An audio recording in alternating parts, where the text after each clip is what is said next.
I'm showing you the pharmacy curriculum mapping database as of May 13th, 2019. I'm going to start at the high level, which is the documents or reporting that have been built into the user interface. These reports are built using the underlying tables, such as PICOA content, the queries that connect different tables, and the forms that are used to deliver and update the data. The first document is course descriptions with domains. You click on that, it brings up each of the courses in the new curriculum. It's 236 pages at this point, and this mapping was done by the curriculum subcommittee. It probably needs to be updated, and I'll show you how we can do that.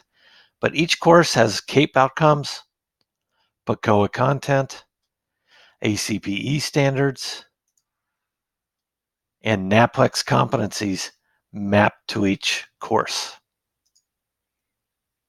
Another set of documents allows us to look at a PICOA content, for example, and what courses we've mapped to that. The idea behind this type of report is to take a look at a outcome or an objective and see that we've got a course that introduces it, a course that reinforces it, and then a course that it uses application to further improve the education of the student. We've done this for PICOA, for CAPE, ACPE standards. Again, this needs to be updated for the new curriculum P2 and even through the experiential P4 rotations. Another document is the checklist. I click on CAPE outcomes,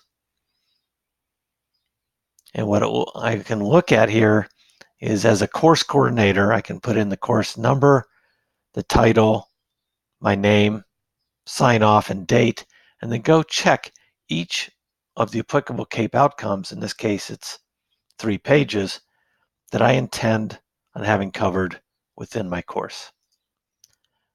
Do the same thing with the PICOA content. Because the two are different, I believe pharmacy practice would be more likely to use the CAPE outcomes.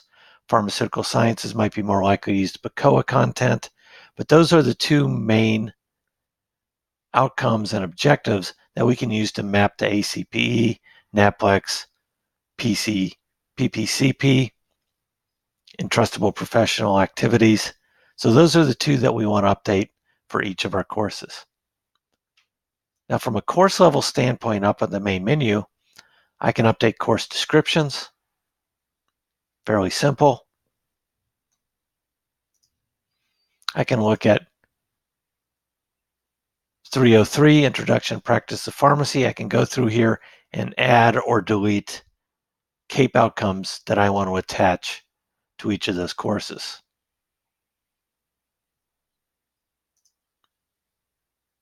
Same thing with ACPE standards. What ACPE standards do I want to attach to a course? The third section is the standards. The standards, we have multiple standards updated. You don't see everything here because I use tables to update a lot of these. I haven't created the forms yet. But the idea here would be to say, let's make sure that I've updated and clarified each of the standards, corrected spelling errors, checked grammar errors. When they get updated, we can come into each of these and update them as we go. Learning outcomes is actually a more granular level of outcomes. We don't have those mapped yet, but we plan to in the future. The cross-references is where it gets interesting. We've mapped, in particular, mapped CAPE and PICOA. So for each CAPE ID, we can come in and say these are the the PICOA content areas that we want to cover under this particular CAPE outcome ID and vice versa. So if somebody maps their course to PICOA, we can automatically also map that course to CAPE. Furthermore, we can map NAPLEX competencies, ACPE standards, trustable professional activities, and multiple others to either CAPE or to PCOA, and use that to create a complete map with complete cross-referencing.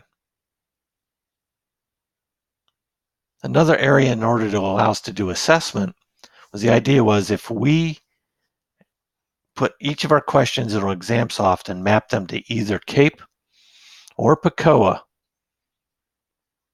we can generate a longitudinal report and import that data into this database and use that to generate a large number of reports, including mapping, again, PCOA, CAPE, ACPE.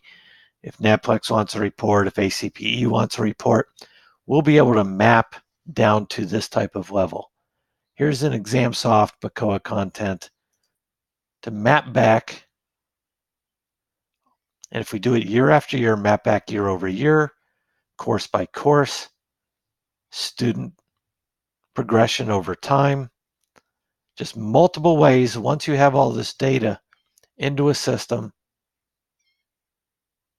that has this number of tables, again, we're mapping PCOA, mapping NAPLEX, mapping those learning outcomes, mapping PPCP, mapping core and trustable professional activities.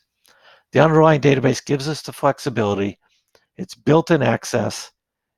It's, in my view, pretty easy to generate new reports, new tables, new queries, new forms, just a matter of getting used to it. We need to get somebody else using the system so they can look at it and say, this doesn't quite make sense. We need to add this to make it more flexible. So we build out a user interface that makes future mapping and assessment very, very simple. The final section is blank. This is where I was going to provide some basic instructions, but we'll build that over time. If you have any questions, you know where to find me. Feel free to reach out. Appreciate your input on this. Any recommendations you have, we'll start collecting those and we'll start building that out so we even have a more powerful user interface. Thank you.